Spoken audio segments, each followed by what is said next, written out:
صباح الخير أو مساء الخير على حسب وقت ما تشوفوني. كل سنة وانتم طيبين وربنا يتقبل صيامنا وقيامنا إن شاء الله. النهاردة هنعمل أحلى صينية بطاطس وأحلى جلاش بطريقة جديدة، وتعالوا بينا نشوف هنعمله ازاي.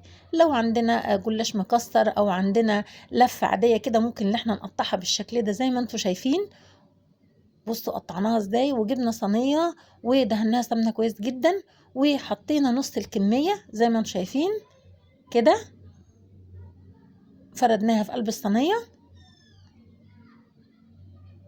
ونكون محضرين التشريبة بتاعتها اللي هي معلقة كبيرة سمنة، وهنجيب أو معلقتين، وهنجيب كوباية لبن ومعلقتين زبادي ونص كوباية شوربة أو مية وعليها مكعب مرق، مفيش مشاكل اللي متوفر عندنا، المهم يبقى كوباية ونص زي ما شايفين كده، ومعلقة كبيرة بيكنج باودر، وهنبتدي نقلبها كويس جدا. ما ننساش معلقتين الزبادي، وهنحط الملح بتاعنا والبهارات والفلفل الأسمر زي ما انتم شايفين كده، وابتدي بعد ما احيقها كويس جدا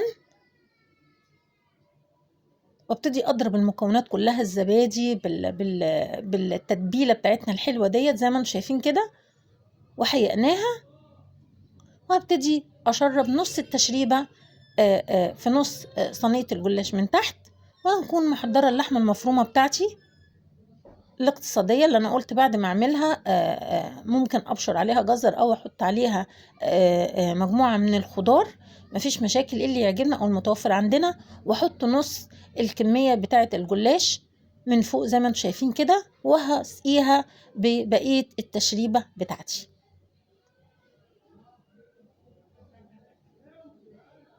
طعمها هيبقى وهم يا جماعة في منتهى الجمال. ما تنسوش بقى تعملوا لايك وشير واشتراك في القناة، وما تنسوش تفعلوا الجرس لو عجبكم الوصفة، ان شاء الله هتعجبكم.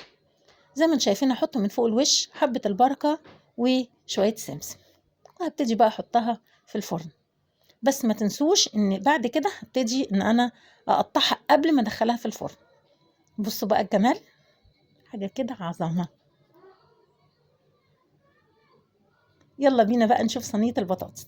انا جبت السمنة بتاعتي وحطيتها على النار، والبصل المغسول بالملح كويس جدا زي ما انتم شايفين، وهشوح البصل كويس واحط عليه مكعبات الطماطم والفلفل السبايسي، وابتدي اشوحهم كويس جدا، واحط بقى البهارات بتاعتنا وبلح جوز الطيب والفلفل الاسود ومكعب الماء والملح، احيقه كويس جدا، واحط الميه السخنه تقلبتين 3 كده على النار، وابتدي اكون مخرطه البطاطس بتاعتي واحطها من فوق الوش، واحط عليها فلفل رومي، واحطها في الفرن، ودي النتيجه الاخيره.